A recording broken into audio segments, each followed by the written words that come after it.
In the US-China trade war, what's behind the Chinese Communist Party, or CCP's strategy, with Liu He walking out on negotiations at the last minute? What's the real relationship between Chinese telecom giant Huawei and the CCP's quest for global 5G dominance? And how much is this all a much, much bigger issue than just trade? This is American Thought Leaders, and I'm Jan Jekielek. Today we sit down with General Robert Spalding, who is a brigadier general in the US Air Force, chief China strategist for the chairman of the Joint Chiefs of Staff at the Pentagon, and a senior strategic planner for the White House at the National Security Council. Now he's a senior fellow at the Hudson Institute. Well, General Spalding, wonderful to have you on American Thought Leaders. Great to be here, thank you. So let's talk about the topic that's on everyone's mind right now, the US-China trade war. I think you can bring some really and a very interesting perspective on this, as you were, at one point, essentially the China guy for the entire US military, as I understand it. So why are we in this trade war? What's going on? Well, I think trade war, people tend to focus on the first word of that, which is trade. And it's really not about trade. It's really about what kind of world do we want to live in. When you look at everything, the full scope of everything that China does, it mixes in its own brand of expansive influence into its economics. And so it's not only the goods that we receive here, it's the principles too. So, well, tell me a little bit more about that. What's at stake? Well, what's at stake is our freedoms, are the principles that our country was founded upon, the principles that our international order was founded upon, are slowly being eroded by this hyper-connectedness of globalization and the internet. And China really understood how powerful openness was in terms of both economic development and growth, but also spreading its illiberal norms outward. We were so hubristic as Americans to believe, and we failed to recognize that over the years, over the long history of China, they've been invaded and conquered many times, and they have a unique ability to absorb those invaders and then slowly change them into Chinese. And so, in a sense, we thought we'd turn them into Americans, and really, in reality, what's happening is we're becoming more and more, and not Chinese, but certainly with the Chinese Communist Party, which is a Marxist-Leninist organization that's really a hybrid from what the Soviet Union was and actually what Nazi Germany was in terms of ideology and economics mixed in a way that is almost imperceptible with the way they distribute that. When you think of that in a globalized, internet-powered world, which, if you think of our founding fathers, we never had an internet. We didn't have globalization. They weren't things that they actually concerned themselves with, although they were worried about foreign influence. China has essentially operationalized those concepts for spreading or really suppressing any challenges to its rule in China. And the way it does that is by spreading oppression and suppression of freedoms, religion, speech, those things. This is absolutely fascinating. So what do you make of the Chinese negotiators stepping away at the last moment at presumably Xi Jinping's behest recently? So Liu He, educated in the West, understands global economics. To some extent, they've been able to hijack openness for their own means. And essentially the Trump administration said, and with Lighthizer negotiating, said no more. That has to stop. And if you think about this strategically from the Chinese perspective, they really only have one option here, and that is to further reform and open up. And so Liu He, I believe, recognized that. China needs access to capital, needs access to technology, needs access to innovation. The only place he can get that is in the West. And therefore, he had negotiated essentially an agreement which would allow for some opening and reforms. Well, that got back to the leadership, and they most likely met about whether or not they wanted to go along that path. And much like June 4th, 1989, they decided that they were going to go another way. The challenge now is, how do you play that with an administration that is absolutely determined to get an agreement that actually can be enforced?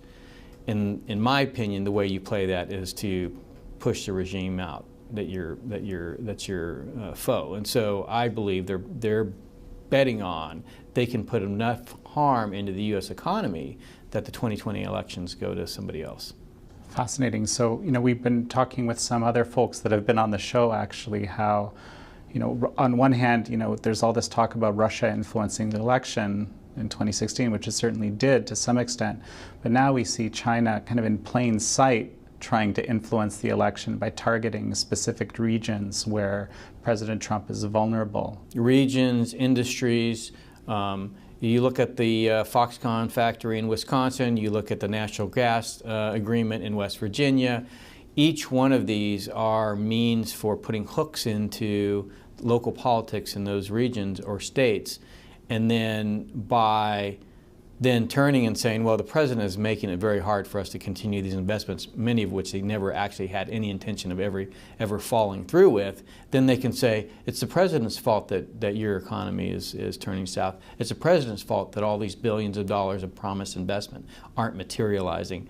Never mind the fact that they usually never materialize, and you can go look at many examples where China has agreed to have investments of billions of dollars that actually never happen. So I've been reading about the newest threat, which is halting, rare earth export, which is necessary. Rare earths are necessary for all sorts of key technologies we have. What do you make of this? Well, I think it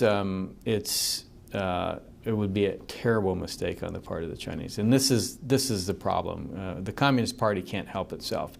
It finds itself, it believes itself to be under attack. In reality, what's happening is, for the first time, the American government is defending the American people and defending American companies in the international space. Chinese can't have that. They feel that it's by their right that they should have access to America's economy, to America's innovation, and that how dare we defend that? How dare the American government defend that? And so it instead of seeing it like it is, which is our really our willingness or want to protect our own sovereignty, they see it as we're trying to essentially control the Chinese Communist Party or prevent China from growing anymore, which is absolutely incorrect. Nevertheless, their narrative to themselves is the United States is attacking us and therefore we must defend. Now, the way that I would defend if I were them is by opening up and reforming. But they can't do that because that means they lose some control. Therefore, they're going to squeeze harder. If you think about it, it's almost like you put Jell-O in your hand and you slowly start to squeeze. What happens to the Jell-O? It comes out from between your fingers. What's happening is their tendency is to squeeze more and more. And as they squeeze more and more, they actually lose control. And so I think their natural tendency is going to want to be to squeeze, and that looks like let's prevent rare earths from going to the United States. All that's going to do is going to force the United States to look at alternative means to rare earths. It's not going to help China's economy in any way. It's going to actually destroy the market for rare earths in China. I see. So, speaking of these, economic connections that have been forged over the last several decades with China into the global system, as you're saying, very deliberately, how does that play out vis-a-vis Wall Street? We're hearing talk of, the trade war moving to Wall Street. My perspective is it's been on Wall Street a while. Maybe we just didn't know it. What do you think about this? Well, so there's billions of U.S. dollars in real estate in China.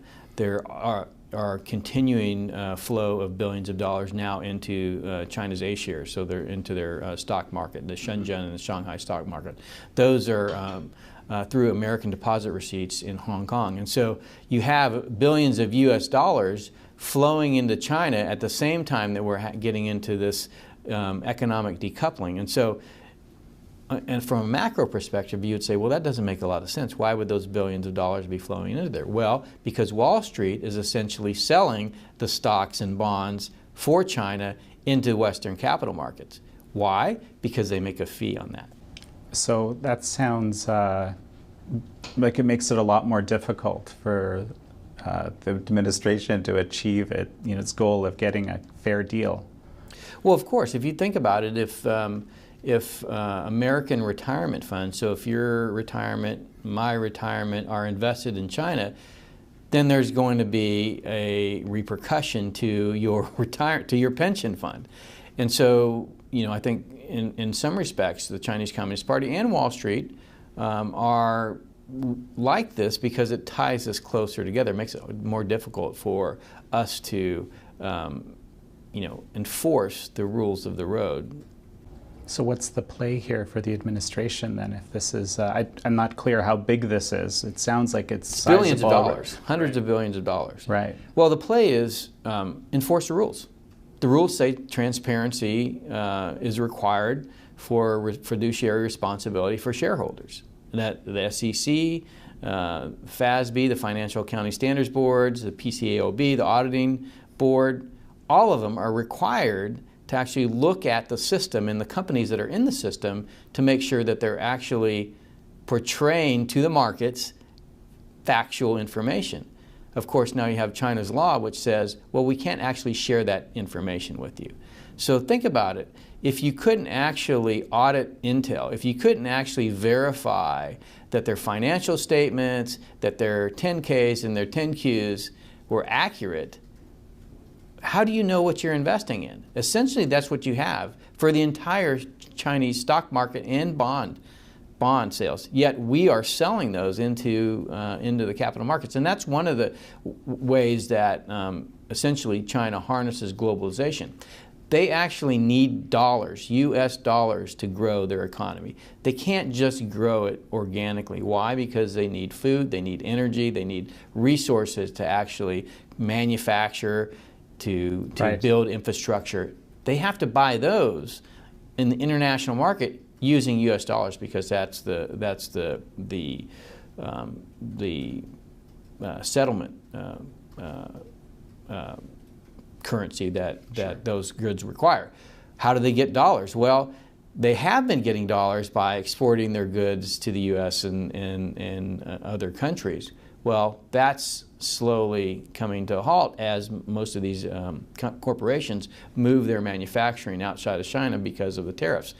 What's the other way you can get dollars? You can get dollars by selling financial instruments on capital markets, financial instruments that have no inherent value.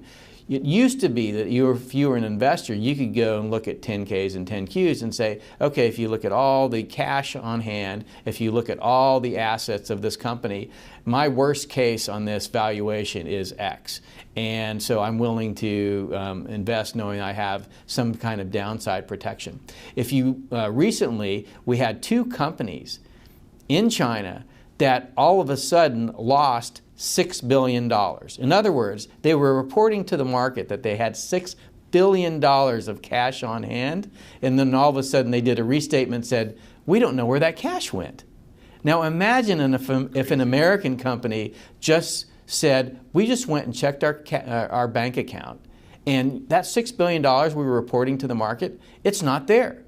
And then you say, okay, well, what happened to the money? Nobody knows. Well, can we get to the bottom of it? No, that's China's national security data. You can't have it. Rob, so you're saying that basically Wall Street just takes on faith the value of these companies? Of course. That just sounds utterly insane. For American Deposit Receipt, it's a 30-page glossy that goes out to buyers, right? That's what Wall Street is sending to the buyers, is a 30-page glossy. Guess who it's produced by? It's produced by Communist Party members in Hong Kong and in China. It just sounds unreal, doesn't it? Well, of course, but I mean, have you seen the China Hustle where they were doing the reverse mergers into basically companies that had no assets, Right. and then walking away with the money and leaving the investors, with nothing? That happened. It's there, in the West, there's a sucker born every day, and we're suckers for what Wall Street tells us is a great deal. So, let's say that this their transparency is actually being demanded, or at least more transparency in this deal that's being worked out. Does suddenly all these companies that we thought were valuable, or Americans thought were valuable, are actually not nearly as valuable, in some cases not valuable at all? How does that play out economically for us? Well, you remember how Al Capone was eventually brought to heel? Yep. It was because somebody found his books. Right.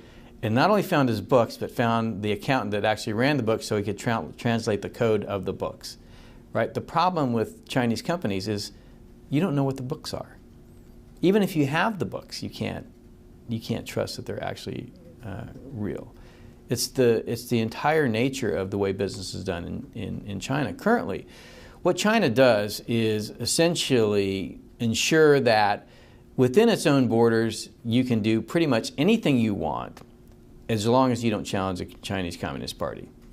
And so that results in a very laissez-faire, capitalist, really, economy. Inside of China, the competition is cutthroat.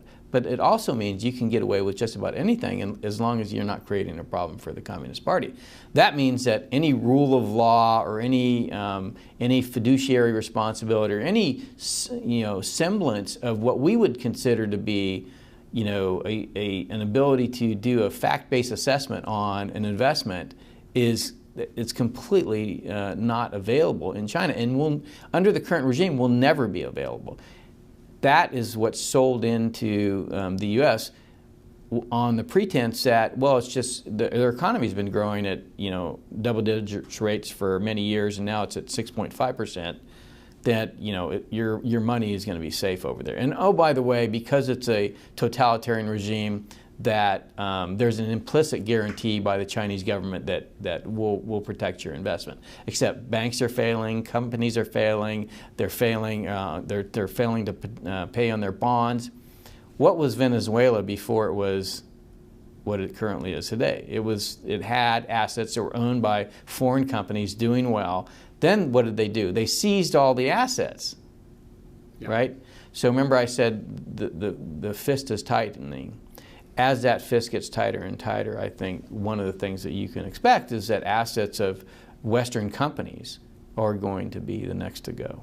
So if you're right and the CCP is going after, basically making sure that President Trump doesn't get elected, get a more friendly administration, something like that, what can the administration do now to basically fend off Chinese interference? Yeah, well, I think what they could do is something that they haven't done yet, is explain the tie between China's economic behavior and its need to shape the world in its own image. Now, the State Department is doing a good job talking for once in a long time about human rights, about freedoms, about universal freedoms, and particularly calling China to account for the Uyghurs in Xinjiang, for example, and other religious atrocities that they're committing. But they haven't tied that yet to the global system that China is creating on the economic side. So finance, trade, investment, immigration, the internet, media, politics are all interwoven into the kind of world that China wants to see. Now, China deeply fears the principles that we live under in this country. It deeply fears the United States Constitution because that document was created to prevent any one organ within our country from gaining absolute power.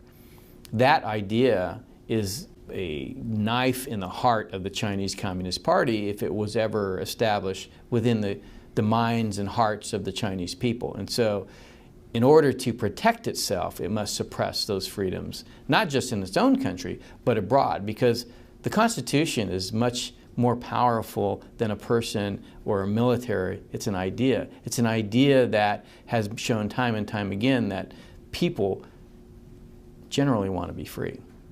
Rob, let's shift gears a little bit now. You know, you are certainly one of the experts in this country on 5G. That's another, buzzword that you hear a lot, something very important to the future of the world. China, and notably Huawei, as the, large Chinese company, has been building into this dramatically, essentially ahead of the U.S. You, some time ago, you wrote this controversial memo on this issue, which raised a lot of eyebrows, caused a lot of problems. Tell me a little bit about the importance of 5G and what it is, how it works, and its significance in this relationship in the trade war. So first of all, I never recommended nationalizing a network. The study I did was a technical study. It was about physics, it was about science, it was about engineering, it was about how do we leapfrog China, who's actually taken quite a lead because we've been asleep at the wheel in 5G, and create the kind of technological revolution in the United States that will drive the next evolution of technological growth. That's what the study was about. And there were some key outcomes in that, one of which you have to recognize that the network itself is made for machines. It's not made for people. You won't see much difference in terms of how you interact with the internet, but you will see a difference in terms of machines interacting with machines and machines interacting with people. The 4G network allows for 10,000 connections per square mile. The 5G network allows for 3 million. Now, we're not going to all of a sudden grow 3 million people above the 10,000 in the square mile in the United States. We have plenty of connectivity for us to talk to each other. All those connections are for the machines. Some of those machines are big enough to run you over like a self-driving car. So they actually bring danger. So if you look at the cameras today that are connected to 4G, we know that they're easily hackable and used in botnets for DDoS attacks. Now imagine that on the scale of 3 million devices within 1 square mile of us right now, that many of which could do harm to us. That is a big problem. But that's not the only problem. The United States led in 4G. Europe led in 2G, led in 3G, United States led in 4G. That meant the technology, the applications, the services, the business models that were built on top of 4G came from the United States. If you think about the mobile market, it was a combination of 4G networks and the smartphone that allowed for, things like Uber and Airbnb and all these different, exponential companies that are changing the way the world works in ways that add value to things. But more importantly, if you look at the technology underlying that system, it was built for the most part with Western values. Now why? What does that mean? The iPhone. The iPhone's encrypted. It's meant to be a privacy protecting device. Now of course when they added iCloud, you created a lot of problems because as soon as you move your data to the cloud, now you have, somebody has the opportunity to get after it. But at least on the iPhone itself, it's built to be hardware, software, integrated, encrypted so that your data was secure, right? That's because it was built by Apple, an American company that values privacy, okay? So China figured that if the U.S. could lead in 4G, it should lead in 5G, and it, actually started to think about this in 2009, 2008, before 5G even was a thing. Yeah. And the reason was they saw that the West had put their values into technology foundation of mobile computing, and they said, well, we want to control the standards and the technology foundation that drives the 5G world. Why? Well, our companies come from a nation that values privacy. Their companies come from a nation that absolutely does not value privacy. And so if you think about the alternative to the iPhone, which is, say, the Huawei Mate 10, right? Right. The Chinese law says, we need to have access to that. We need backdoors. We need backdoors in hardware, and we need backdoors in software. That's by Chinese law. And so if you look at the systems that are essentially in conflict today, there's two systems that really fundamentally bring this to mind. And one is the general data protection regulation in Europe, and the Chinese cybersecurity law. Now, what is similar about those two laws? Europe is actually proud that they have an extraterritorial imprint on GDPR. In other words, it doesn't just apply to European companies, it applies to American companies, it applies to any company anywhere. If you're operating in Europe, then you have to abide by GDPR, right? Right.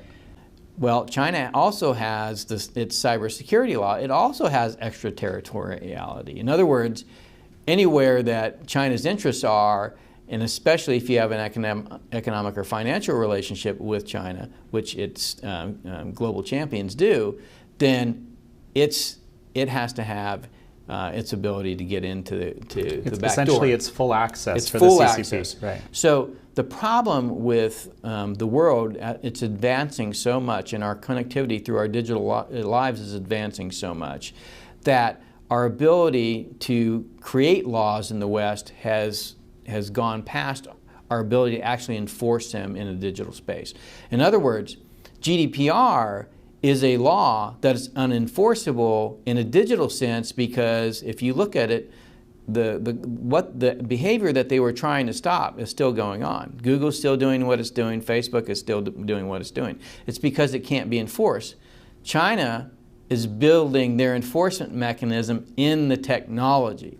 And so that means that they can enforce it. They can enforce it on the network, they can enforce it at the device level, they can enforce it through their undersea cable system. They essentially are taking control of the underlying technological structure, because they recognize that just writing a law is not sufficient in a digital world. You actually need the ability to divert data, to decrypt data, to monitor what's going on. And then if you need to be able to suppress speech, you need to be able to influence populations, you need to be able to influence individuals.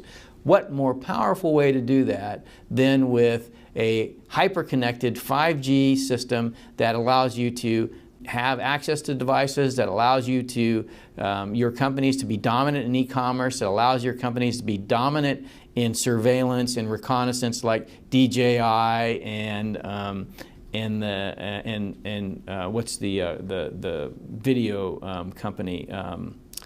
Oh gosh, the cyber camera company that has artificial intelligence, facial recognition. That's basically was sold in many of our military bases and others. So it is really looking at where the world is going and saying we need to build it at the technology layer, not at the paper layer that we're used to in a physical world, because just doing it at the paper layer is insufficient to actually control to the fidelity you want to.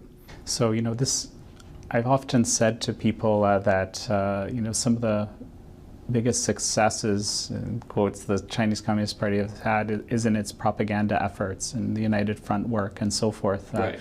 Convincing people that it's big and important and powerful and economically bigger. And this, what you're describing here, I find very chilling, because in this sort of system, could the CCP just basically cut off certain data flows at the drop of a hat, whether it's information, whether it's the control over a driverless car? Is it that simple in a world where China controls 5G? So if you look at what happened in Germany, for example, the far-right party in Germany was able to harness Facebook to do advertising to essentially get far more votes than they'd ever got in the history since the fall of the Nazi regime. And so the way that you harness big data, social media, artificial intelligence, and you can do this all through a 5G network, and especially if you own the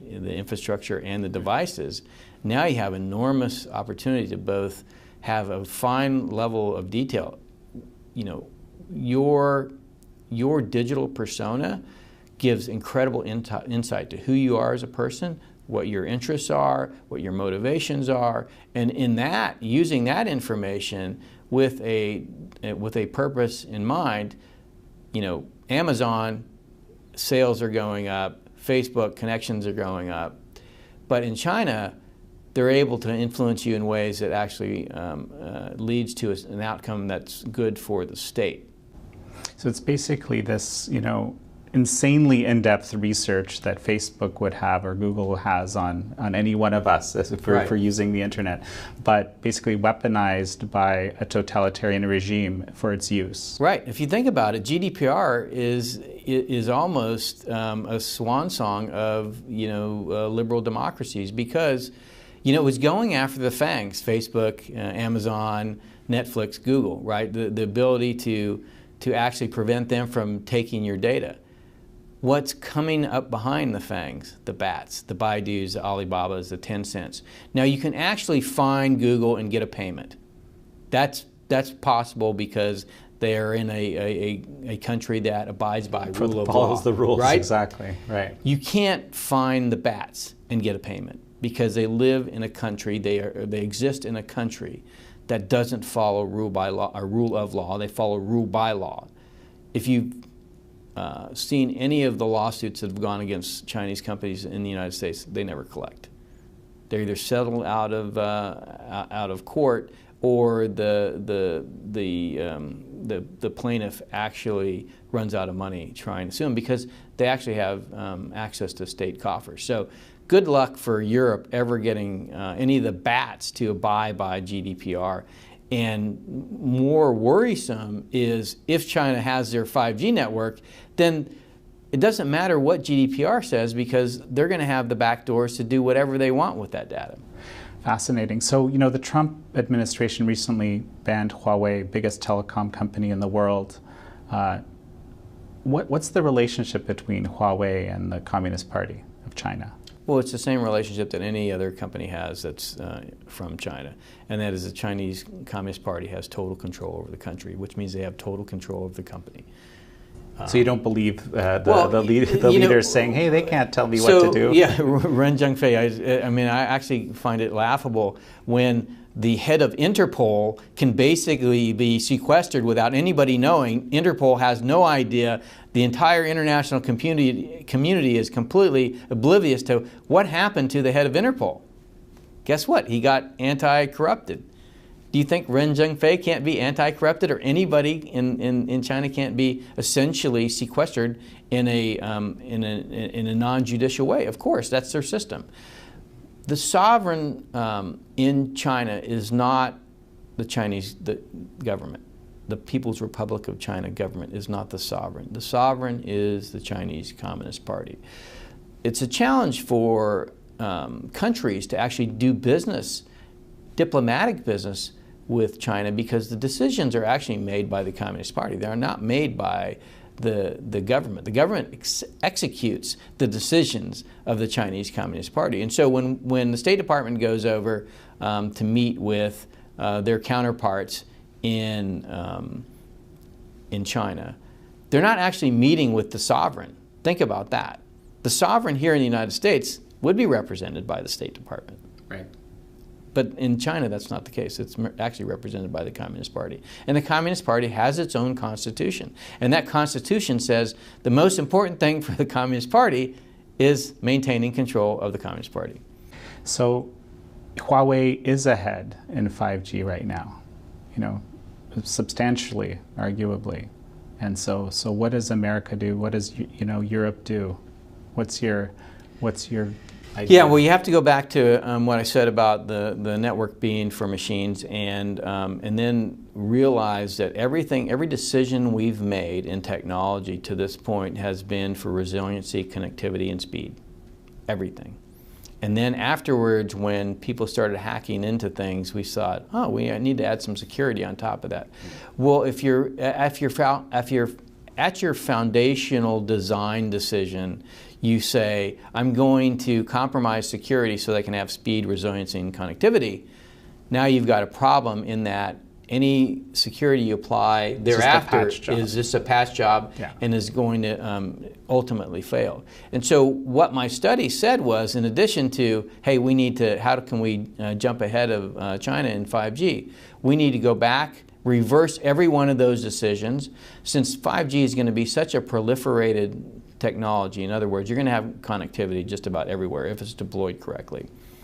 We don't have to worry about all these design decisions we made in the past about resiliency, speed, and connectivity. That's already built into the network. Okay, let's go back, and then the underlying compute, network, power, interface, technology, all of those design decisions, let's go back and let's design them from the ground up to be secure. Now, fortunately, all of this work is done in American companies and universities and research labs.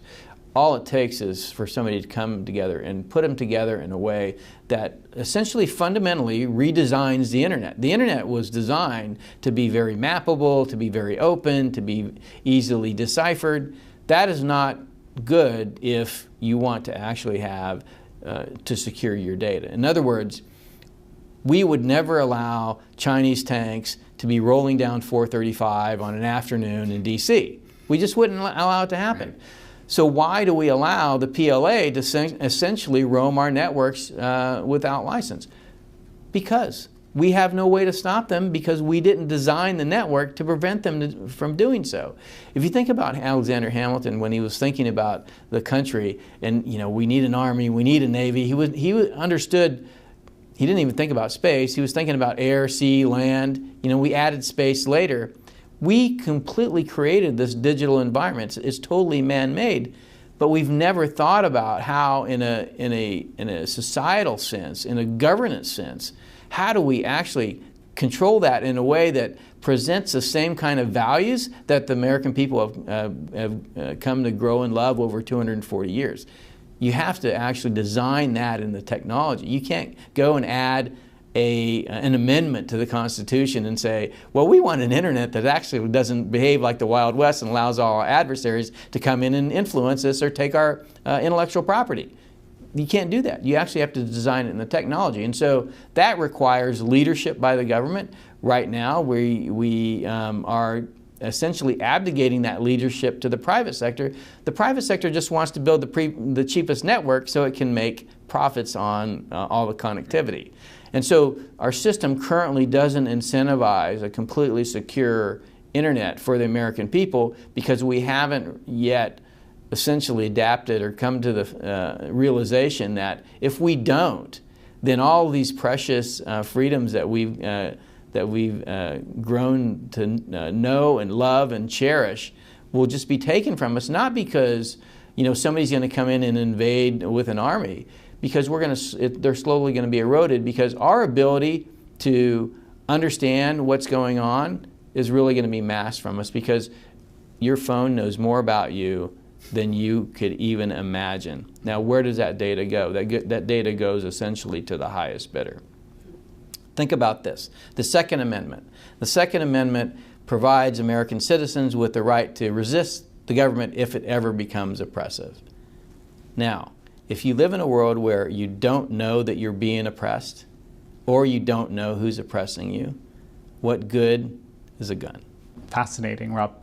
Tell me, people say that the Chinese Communist Party is very efficient, and in a way it is, because they can actually harness all these different resources. All the companies, the military, the universities, everything works hand in hand to support a company like Huawei to achieve this kind of global dominance and, you know, quick push. How can we do something like that in the US, where, you know, obviously we don't want to nationalize, as you mentioned? How is that done? Oh, this is a great question, and this is probably the key point. And the key point is what China figured out, what the totalitarian regime figured out, what Deng Xiaoping figured out, was that you have to align the private profit motive with your national interest. In other words, if you're doing well, the country's doing well. How do you do that? You structure the incentive system so you are hyper-enabled to do the things that make yourself wealthy,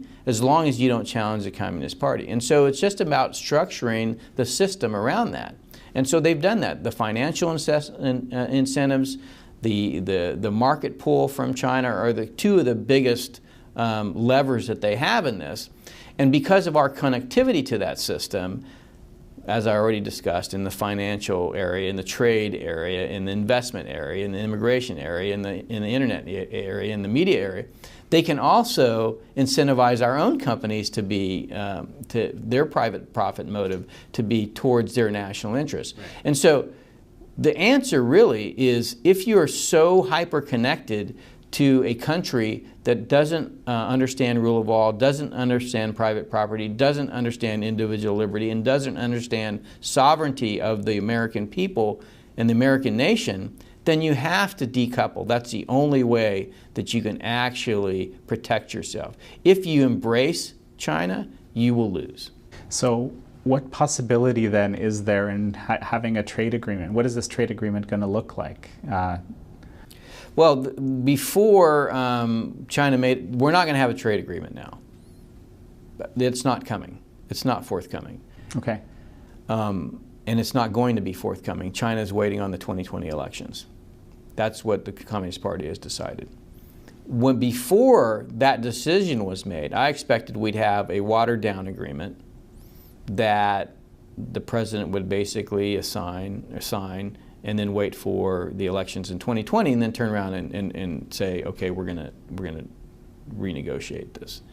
That's not gonna happen either. So I don't think we're gonna have an agreement. I think it's all riding on the 2020 elections, who gets elected. Now, I don't care who gets elected, but what I want to have happen is that I want the American people to be protected. I want them to be protected in a way that preserves their freedoms.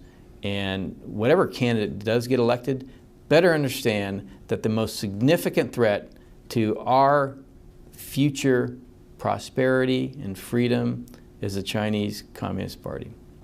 Powerful place to end up. Rob Spalding, such a pleasure. Thank you.